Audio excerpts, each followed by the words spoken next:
Բարև ձեզ, Երկիր մեդիայի եթերում դուք դիտում եք իրավաբանական կլինիկան, արդեն մեկնարկել է նախընտրական քարոզարշավը եւ կուսակցությունները բանավեճում են տարբեր թեմաներով։ Իրավաբանական կլինիկայում այսօր քննարկելու ենք սահմանադրության փոփոխություն, անկախության հռչակագիր եւ դրանից բխող այն հետևանքները, որոնք կարող են ազդել մեր քաղաքացիների վրա։ Իրավաբանական կլինիկայում են այսօր Ժողովրդավարական համախմբում կուսակցության երկրորդ համար Վարդան Այվազյանը եւ Միասնության թվեր կուսակցության ներկայացուցիչ Արմեն Գալստյանը։ Բարև ձեզ, շնորհակալ եմ հրավերն ընդունելու համար։ Բարև ձեզ, շնորհակալություն հրավերի համար, բարև ձեզ։ Պարոն Այվազյան, ձեզնից սկսենք, խնդրում ներկայացնել Ժողովրդավարական համախմբում կուսակցության այն իրավական կարևոր դրույթները, որոնք առանձնացրել եք, որ պետք է փոփոխություն մեր հասարակությանը։ Պարոն Այվազյան, դրա համար ունենք 5 րոպե ժամանակ։ Շատ լավ, շնորհակալություն, իհարկե իրավական դրույթները ներկայացնելու համար երևի թե մի քանի ժամն էլ չի բավարարի, բայց հիմնական իրավական դրույթները Ժողովրդավարական համախմբում կուսակցության հետևյալն են։ Տեսեք, լայն քննարկումներ են գնում նոր սահմանադրություն ընդունելու վերաբերյալ։ Միանգամից ասեմ, որ մենք կողմնակից ենք որակապես միանգամայն նոր սահմանադրության, սակայն 180 աստիճանով տարբեր նոր սահմանադրության, քան իշխանությունների առաջարկած տարբերակն է։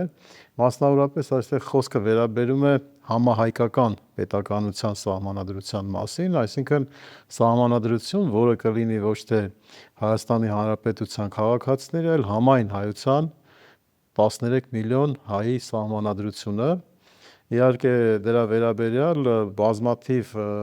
հայեցակարգային դրույթներ կան, նաև 1-2 օրից իմ հեղինակած մենագրությունը լույս կտեսնի, որ կոչվում է համահայկական պետության հրամայականը եւ այլն, ուրեմն խնդիրը հետեւյալն է, այդ սահմանադրությունը պետք է ստեղծի սահմանադրության հիման վրա պետք է լինի համահայկական քաղաքացիության ինստիտուտը եւ համահայկական պետական իշխանության մարմինների համակարգը։ Դրա մասին առավել քան մանրամասն մշակված է։ Որակապես նոր սահմանադրության առումով ինչու ենք ուզում նոր սահմանադրություն ունենալ։ Նախ առաջին հերթին նոր սահմանադրության մեջ պետք է պահպանվի սահմանադրական օբյեկտների աստիճանակարգը։ Օբյեկտների աստիճանակարգ ասելով ինչ ենք հասկանում։ Տեսեք, սահմանադրության դրույթները, երբ որ շարադրվում են հոդվածները, ըստ համարակալման դրանք իրենց կարևորության աստիճանով են շարադրվում։ Մեզ մոտ առաջին հոդվածը պետության գովքն է անում, երկրորդ հոդվածում իշխանությունը պատկանում է ժողովրդին, երրորդ հոդվածում մարդը որպես բարձրագույն արժեք։ Մեր պատկերացրած համահայկական սահմանադրության սահմանադրական օբյեկտների առաջին աստիճանակարգի առաջին աստիճանի վրա պետք է լինի արարիչը։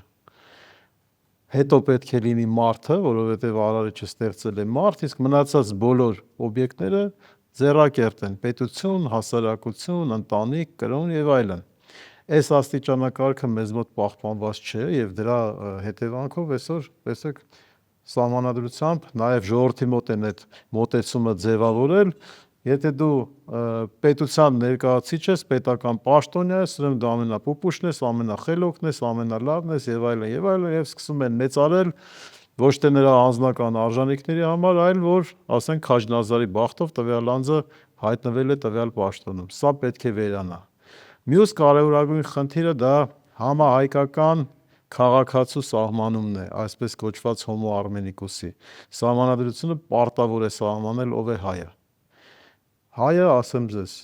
մեր սահմանադրության տրամաբանությունից ելնելով պետք է լինի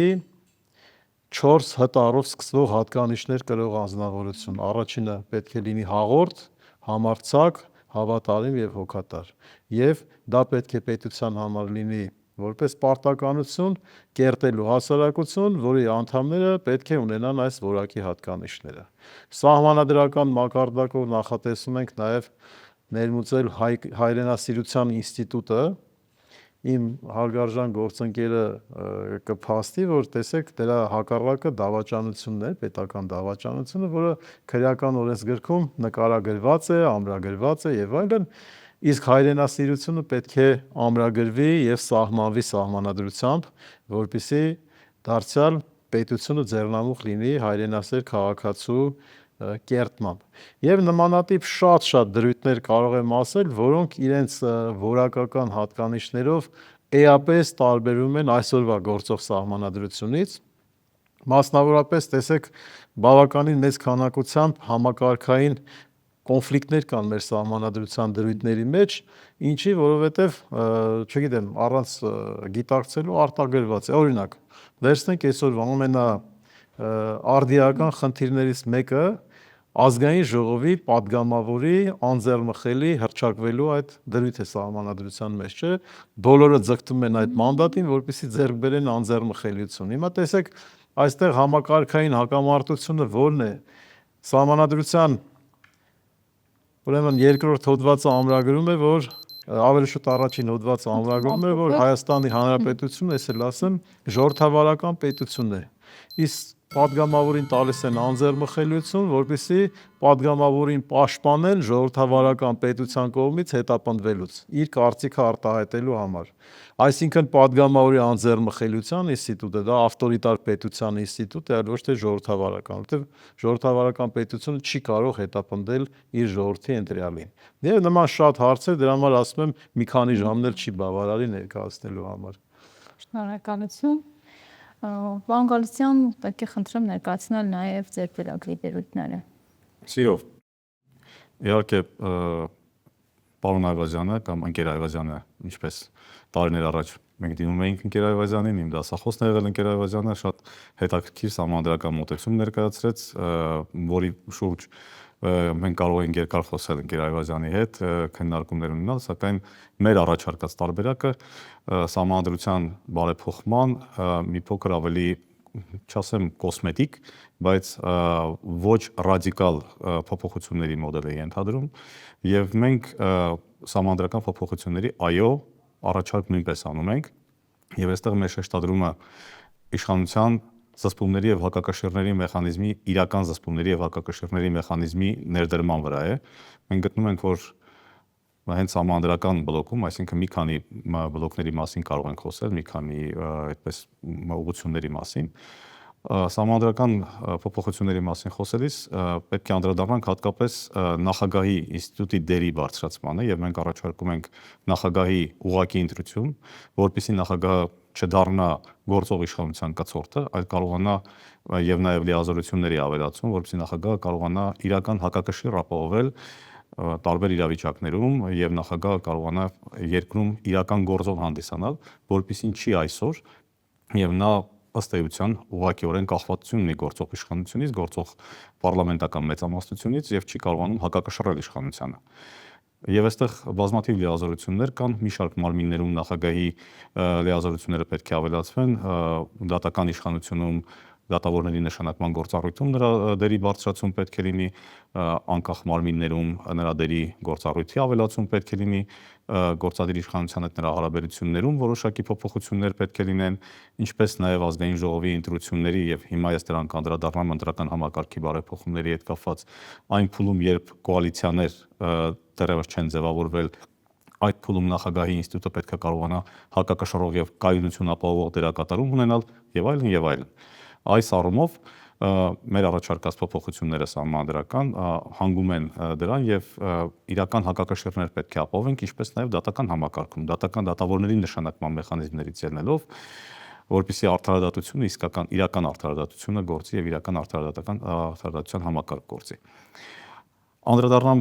մյուս բլոկին, ինչպես ասեցի արդեն արդարադատության համակարգին եւ դատաիրավական բարեփոխումների բլոկին, այստեղ մենք առաջարկում ենք դատավորների թվի ավելացում, որպեսզի մոտենանք եվրոպական դատավորների թվի չափանիշին, գրեթե 50%-ով դատավորների թվի ավելացում, որպեսզի գործերի քննության այսօրվա գործող մեխանիզմները եւ գործերի քննության ժամկետները էականորեն կրճատենք, որը լուրջ խնդիր է Հայաստանի Հանրապետությունում, դատավորների անկախության հետ կապված հարցերը պետք է լուծվեն, արդարադատության նախարարության միջնորդությամբ դատավորներին պատասխանատվության ենթարկելու մեխանիզմի հարցը պետք է քննարկման առարկա դարձվի եւ այդ հարցը պետք է լուծվի, դա պետք է վերացվի։ Ուրեմն արդարադատության համակարգում դատավորների նշանակման բարձրագույն դատական մարմիններում դատավորների նշանակման հետ կապված հարցերը պետք է քննարկման առարկա դառնան եւ իրականում բացառվեն քաղաքական հետագիծ ունեցող անձանց որոշակի ժամանակահատվածում բարձրագույն դատական մարմիններում նրանց նշանակումները, ինչպես նաև ազգակցական կապերով նշանակումները, դրանք որոշակի ունեստերական ամրագրումներ եւ ճշգրտումներ պետք է ստանան, ինչպես նաև պետք է անդրադառնանք ընտրական եւ կուսակցական համակարգի հարցերին, որպես իրավական բարեփոխումների համակարգի մաս, մենք առաջարկում ենք կայուն մեծամասնության դրույթի վերացում, շեմի իջեցում ընտրական գործընթացում, այսինքն շեմը առաջարկում ենք նվազեցնել մինչև 1%, ինչպես նաև բոլորին դեմ քվեաթերթիկի ավելացում, ինչպես եղել է նախկինում եւ դրա հետ իրավական հետևանքների կապում։ Որոշակի իրավական հետևանքներ, որոնք կհանգեցնեն համակարգի բարելավմանը եւ թարմացմանը։ Եվ որ ամենակարևորն է, առաջարկում են կուսակցությունների ֆինանսավորման համակարգի բարելավում եւ կուսակցական այսօրվա գործող կուսակցությունների նկատմամբ վերահսկողության եւ ֆինանսավորման համակարգերի բարելավում։ Ինչպես գիտեք, կուսակցությունները պետական բյուջեից այն կուսակցությունները, որոնք ազգային ժողով են անցել, որոշակի համամասնությամբ ձայներ են ֆինանսավորում են ստանում եւ այդ ֆինանսավորումը մեծ կուսակցություններին շատ ձայներ ստացած կուսակցությունների նկատմամբ ավելի շատ են նրանք ֆինանսավորվում, իսկ քիչ ձայներ ստացած կուսակցությունները քիչ են ֆինանսավորվում եւ դա հանգեցնում է խոշոր կուսակցությունների խոշորացման ու մրցակցության նվազեցմանը։ Համակարգում ընդհանրապես, եթե մենք գնում ենք այն տրամաբանությամբ, որ իրական պարլամենտական համակարգի տարեր բերենք մեր երկիր, մեր իրականություն, պետք է ունենանք նաև այդտեղ որոշակի բալանս։ Այո, այս դեպքում մեր առաջարկած տարբերակում շեմի իջեցման պայմաններում փոքր կուսակցությունները նույնպես կկարողանան անցնել ազգային ժողով, դինել ազգային ժողովում, նրանց ձայնը կլինի լսելի, նրանք կունենան որոշակի առավելություններ, եթե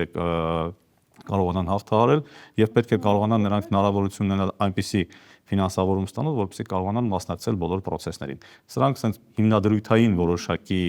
անդրադարձ կատարեցի ես, բայց ամեն մեկի ներքո կա բավականաչափ խորը վերլուծություն, դրանց ներքո դրված արդեն դրույթներ, իրավական առաջարկներ, որոնց մասին կարող ենք հետագայում զրուցել։ Շնորհակալություն։ Պարոն Այվազյան, հարցս ձեզ ուղղեմ եւ կխնդրեմ նաեւ նույն հարցին դուք պատասխանեք։ Մեզ պետք է նոր սահմանադրություն, թե սահմանադրության փոփոխություն։ Ես արդեն նշեցի, որ մեզ պետք է միանգամայն որակապես նոր սահմանադրություն եւ հարգելի Արմենը, երբ որ ներկայացրեց բոլոր դրույթները,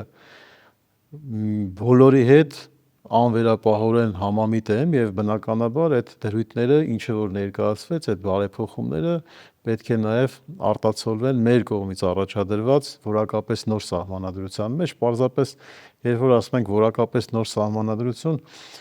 դրա նոր որակը հաղորդում է նրան սահմանադրական կարգի հիմունքները, այսինքն սահմանադրության բազիսը, նրա գաղափարախոսական, հայեցակարգային հիմքը պետք է փոխվի։ Իսկ մնացած դրույթները, որ ներկայացվեց, բնականաբար դրանք բոլորը տրամաբանական են, բոլորը արդիական են եւ այս հարցում ես լիովին համամիտ եմ եւ բնականաբար դա պետք է արտացոլվի սահմանադրության մեջ։ Մեզ պետք է նոր սահմանադրություն, թե փոփոխություն։ Բերեք ես հարցի այլ կողմից գամ։ Ինչպես պարոն Այվազյանն է առաջարկում, այո, պարոն Այվազյանը սահմանադրական լիովին նոր կոնցեպտ է առաջարկում, լիովին նոր մոտեցում է առաջարկում, որը նույնպես քննարկելի է։ Մենք ունենք մոտեցում, որ այո, պետք է Հայաստանի Հանրապետությունը լինի բոլոր հայերի, ամբողջ հայության հայրենիքը։ Եվ այս առումով արտացոլումը սահմանադրության մեջ իրավաչափ է եւ տեղին է եւ պետք է գոյություն ունենա։ Ինչ է նշանակում նոր սահմանադրություն, բոլորովին նոր սահմանադրություն, թե սահմանադրական բարեփոխումներ, սահմանադրական փոփոխություններ։ Սահմանադրական փոփոխությունները կարող են այնքան սկզբունքային լինել եւ այնքան գլոբալ լինել, որ դրանք հանգեցնեն նոր սահմանադրության ըստ էության։ Այսինքն հարցի այս ձևակերպումը մի քիչ տեխնիկական է։ Կարծում եմ պարոն Այվազյանն էլ ինձ հետ կհամաձայնվի։ Բայց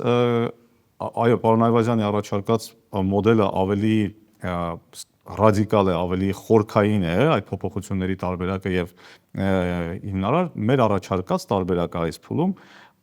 ինչպես արդեն ասեցի, ավելի իրավիճակային է եւ լուծում է այն խնդիրները, որոնք ունենք այսօրվա իրականությունում եւ որոնց պայմաններում կկարողանանք հաղթահարել ստեղծված իրավիճակը, այսինքն չենք ունենա ամենայն դեպս իշխանության, գործադիր իշխանության այսպիսի ազդեցություն օրենսդիր եւ դատական իշխանության վրա եւ դրանք հաղթահարված կլինեն կարճաժամկետ հեռանկարում եւ կարողանանք մտածել արդեն համազգային խնդիրների վրա, համազգային խնդիրների շուրջ կենտրոնանալ։ Իսկ եթե սահմանադրական հանձնաժողովը, որը համոզված եմ իշխանություն որը կստեղծվի, որը պետք է քննարկի հարցերը, կհանգի այնպիսի եզրակացության, որ այդ փոփոխությունները այնքան գլոբալ են, որոնք պետք է նոր սահմանադրության տեքստում ընդհանրապես արտացոլվեն, կարող է նաև այդպեսին լինել։ Սակայն եմ ասում, սա տեխնիկական հարց է։ Նոր սահմանադրություն, թե սահմանադրական փոփոխություններ, մեզ համար կարևորվում է դրանց բովանդակությունը, դրանց էությունը, այսինքն պետք է համենայն դեպս այն ինչ ունենք, մեր սահմանադրության այն արժեքները, որոնք ունենք, այդ արժեքները պահպանվեն։ Սահմանադրության այսօրվա արժեքները չպետք է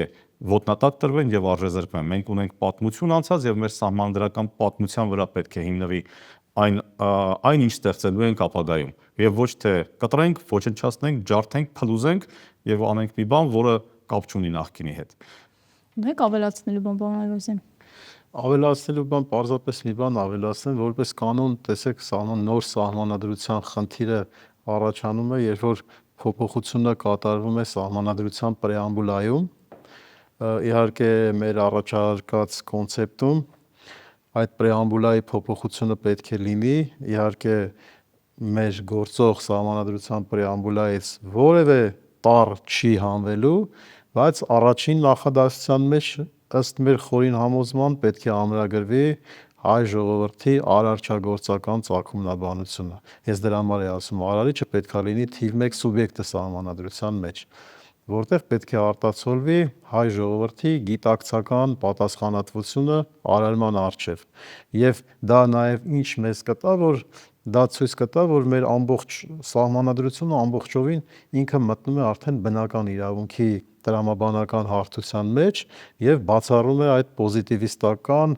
ինքնակոչ, չգիտեմ, անգրագետ ձևակերպումները եւ ամբողջ սահմանադրական դրույթները պետք է արդեն բացառապես լինեն տրամաբանության խիստ տրամաբանական ձևակերպումների ներքո։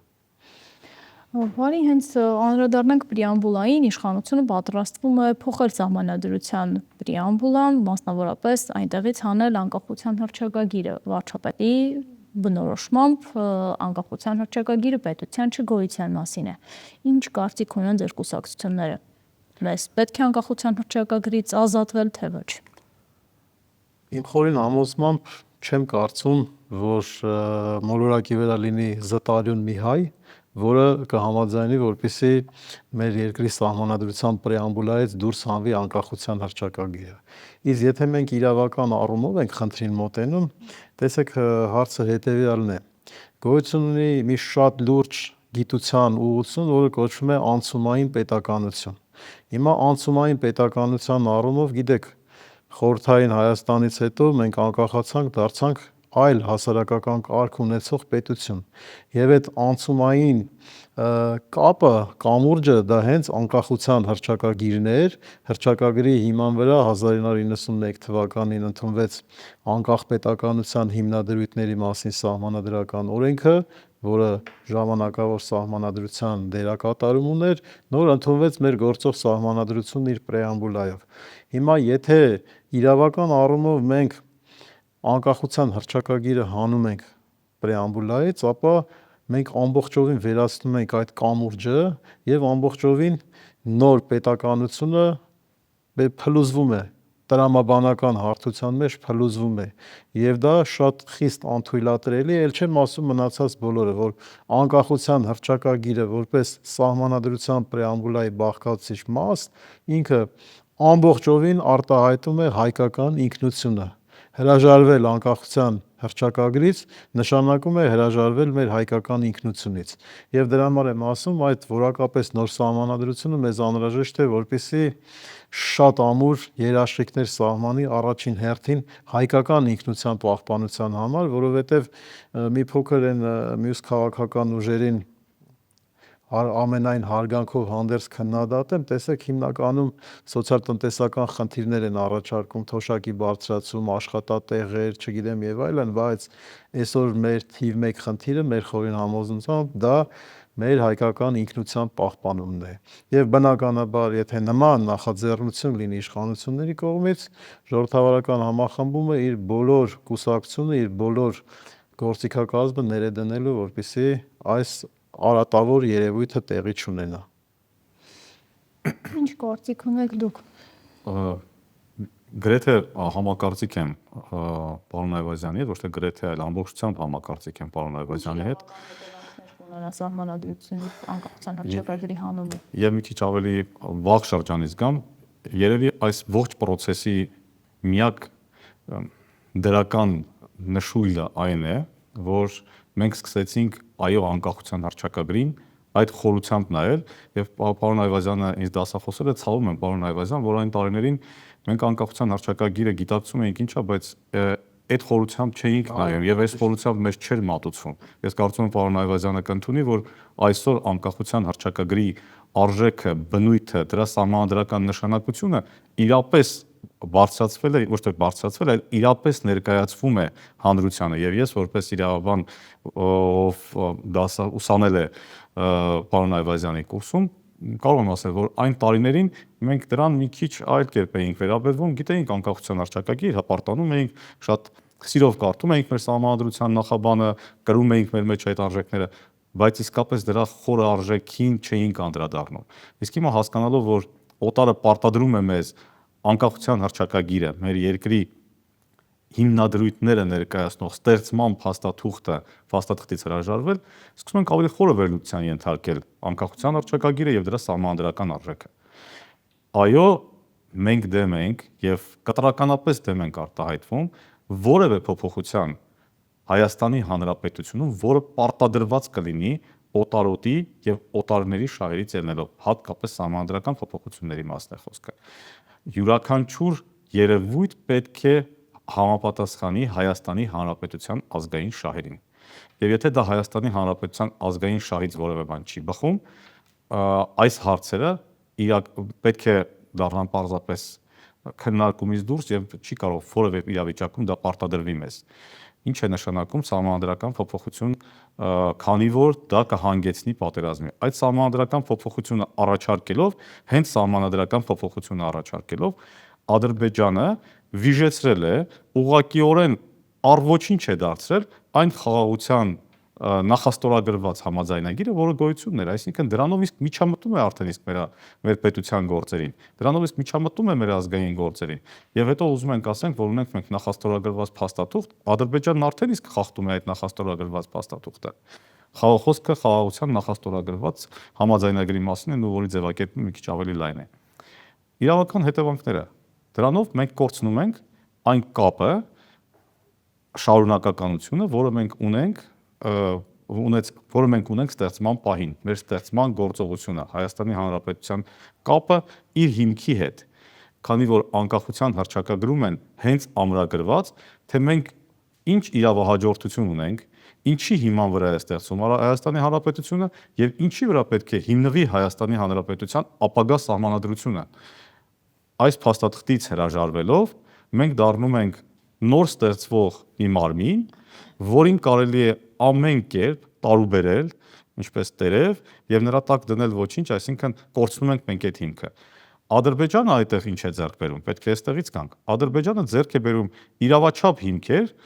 հղում կատարելով իր սահմանադրությանը, իսկ ինքը հիմնվում է իր սահմանադրական եւ պետական ակտ, եթե չեմ սխալվում, չէ, որով անկախացել է Ադրբեջանը, այդ ակտի վրա,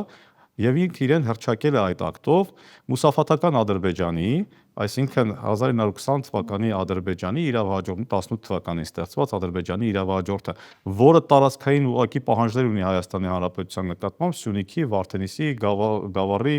այդ հատվածների որոշակի նկատմամբ, Վայոց ձորի նկատմամբ։ Այսինքն դառնում է, որ մենք չունենք մեր իրավական փաստաթուղթ, որը շարունակականությունն է ապահովում մեր պետության, մեր անկախության, մեր հիմքն է դնում մեր պետության, մենք դառնում ենք նոր ստեղծված մի բան, իսկ Ադրբեջանը ձեռք է բերում իր կողմից արդեն գոյություն ունեցող որոշակի հիմքեր, որով կարողանում է պարզել, դուք նոր եք ստեղծվել, բայց մենք նրա կրողն ենք, արդեն ըստ էության իրավական հիմքեր ունենք դեռ շարունակականությունը ապահովելու։ Այսինքն զուտ իրավական, ձևական, տեխնիկական առումով նմանատիպ հիմքեր ապահովելու միջոց է, որը ուղղակիորեն բխում է Ադրբեջանի շահերից։ Մի բան էլ ավելացնեմ, կարևորությունը, որ հարգելի Արմենը ասեց, որ սկսում ենք գիտակցել դրա կարևորությունը, Պլյուս երկրորդ դրականն էլ ես ավելացնեմ, որ ժողովրդի մոտ բարձրանում է իր ինքնության պահպանության իմունիտետը, այսինքն մենք ավելի մեծ ուժերով ենք սկսում դիմադրել մեր ինքնության դեմ ոտնձգություններին, եւ երկրորդը պահ չգիտեմ ինչու ուշադրությունից իմ դուրս մնաց, դրանով նաեւ մենք կորցնում ենք մեր ինքնիշխանության լեգիտիմ հիմքը, դառնում ենք անորոշ ինչ-որ մի գոյացություն, ձևական առումով պետական գոյացություն առանց բովանդակության, որովհետև անկախության հռչակագիրը մեր հայոց պետականության բովանդակային հիմքն է։ Պարոն Այվազյան, խնդրում քաղաքացիների համար բացատրել, թե ինչպես կարող են իրենք հասկանալ այս արտահայտությունը անկախության հռչակագիրը պետության չգոյության մասին է։ Վստահ եմ տեքստին ծանոթ եք անկախության հռչակագրի,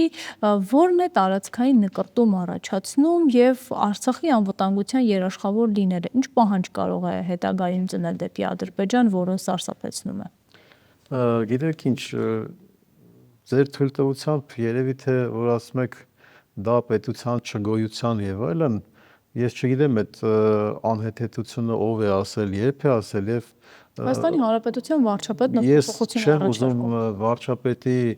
ամեն մի բառը մեկնաբանել, դրան մեկնաբանություն տալ, որովհետեւ դա ամենաանշնորհակալ գործն է, որովհետեւ նկատի ունենալով որ վարչապետը միևնույն հարցի վերաբերյալ շատ կարճ ժամանակահատված անց իրար սկզբունքորեն հակասող տեսակետները արտահայտում եւ ըստ էության նրա տեսակետները մեկնաբանելը դա ճիշտ չեմ համարում եւ էթիկայի եւ մնացած առումներով։ Իսկ ինչ վերաբերում է տարածքային նկրտումներին, անկախության հռչակագրի հիմքում դրված է Հայաստանի Հանրապետության Գերագույն խորհրդի եւ Արցախի մարզային խորհրդի համատեղ որոշումները, որով Արցախը միավորվել է մայր հայրենիքի հետ 89 թվականի։ Եվ երկրորդ ամենակարևորագույն դրույթը, որ կապ ունի մեր հայոց ինքնության հետ, դա ցեղասպանության ճանաչման միջազգային ուրեմն պաշտպանության խնդրի սատարումն է, որպեսզի միջազգային ճանաչում ստանա։ Եվ այս առումով տարածքային նկրտումների առումով խնդրի լուծումը ինչպես են պատկերացնում։ Հիմա երբ որ 94 թվականին Արցախյան հերոսամարտում մեր ժողովուրդը փառահեղ հաղթանակ տոնեց, այդ ժամանակ մենք անհամեմատ հզոր էինք, Ադրբեջանը անհամեմատ թույլ էր եւ մենք էլ նրանց էինք խաղաղության պայմանագիր պարտադրել եւ այլն։ Հիմա բոլոր պետությունների հետ էլ տեղի ունենում եւ վերելքներ եւ գահավիժումներ։ Խնդրի լուծումը հետեւյալն է. անկախության հռչակագիրը պետք է մնա պարտադիր սահմանադրության ներածության մեջ եւ մենք պետք է ճիշտ պետության մոդել ստեղծենք, այսինքն կարողանանք ճիշտ պետություն կերտել, որպեսզի բոլոր որակի չափանիշներին համապատասխանի, իսկ եթե դու կարողանում ես ճիշտ պետություն կերտել, խոսքը ինչի մասին է, այսօրվա մեր պետությունը պետք է բոլորս էլ ընդունենք ունի անձնավորված բնույթ։ Ամբողջ ժողովրդի ճակատագիրը կապվում են այս կամ այն ղեկավարի հետ։ Նա կլինի լավ կլինի, չի լինի վատ կլինի, չընտրվի պատերազմ կլինի եւ նման անհեթեթ դրույթներ։ Մենք պետք է կերտենք ինստիտուցիոնալ պետություն, որ ցանկացած վատ ղեկավար ընտրելու դեպքում էլ ժողովրդի ճաշակը ես չգիտեմ դրանից պետությունը չտուժի։ Այդ ժամանակ, երբ որ մեր հրթիռները շատ ավելի ուժգին կլինեն եւ շատ ավելի մեծաքանակ կլինեն, մենք այդ խնդրին շատ հեշտությամբ կարող ենք լուծում տալ, ինչի համար եմ ասում։ Իսկ դրան նպաստելու է համահայկական պետությունը, որի թիվ 1 խնդիրը լինելու է համայն հայության մտավոր ինտելեկտուալ էլիտայի կոնսոլիդացիան, համախմբումը։ Դրա մեջ տարբեր ոլորտի հզոր գիտնականներ են մտնելու, քաղաքական գործիչներ, մշակութային գործիչներ եւ այլն։ Այսօր տեսեք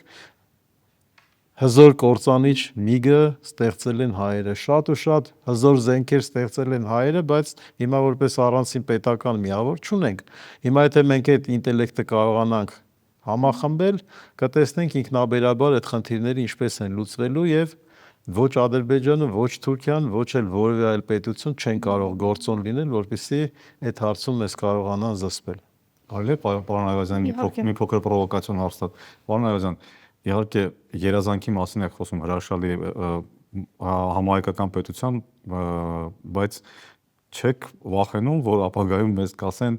տարածքային պահանջներ ենք ներկայացնում ամբողջ աշխարհի պետությունների նկատմամբ, որտեղ հայեր են ապրում եւ այդ մեր տարածքային նկատմամբ տեսեք, համահայկական պետությունը ամբողջ աշխարհի նկատմամբ տարածքային նկարտումներ չունի։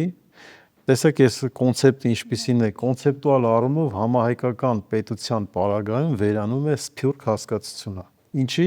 որովհետև սփյուռքահայ ասելով մենք նկատում ենք այն ցեղասպանությունից մազափոխ եղած, գաղթական, տանջված եւ այլն հայերին։ Սփյուռք կոնցեպտի փոխարեն մենք ունենում ենք այլ պետություններում մշտապես բնակվող Հայաստանի Հանրապետության քաղաքացիներ, որոնք նաև համարվում են այդ պետությունների քաղաքացիները։ Եվ տեսեք, վերցնեմ նույն Միացյալ Նահանգների եւ Ռուսաստանի օրինակը, չէ, երկու երկրներում էլ գրեթե մեր պետության բնակչության քանակությամբ ունեն հայեր։ Հիմա մի խնդիր է, որպես նրանք իրենց պետություններում հայկական շահերի լոբինգը իրականացնեն որպես սփյուռքահայ կառույցներ, մեկ այլ խնդիր է, որ իրենք մեր հայկական շահը ներկայացնեն որպես Հայաստանի Հանրապետության լիիրավ քաղաքացիներ։ Այստեղ եւ արդյունքը եւ մնացած բոլոր խնդիրները շատ ավելի լուծելի են լինելու եւ շատ ավելի արդյունավետ։ Ուզում եմ ասեմ, այս կոնցեպտի մեջ այլ երկրների հանդեպ մենք ոչ մի տարածքային նկարտումներ չունենք, այլ հակառակը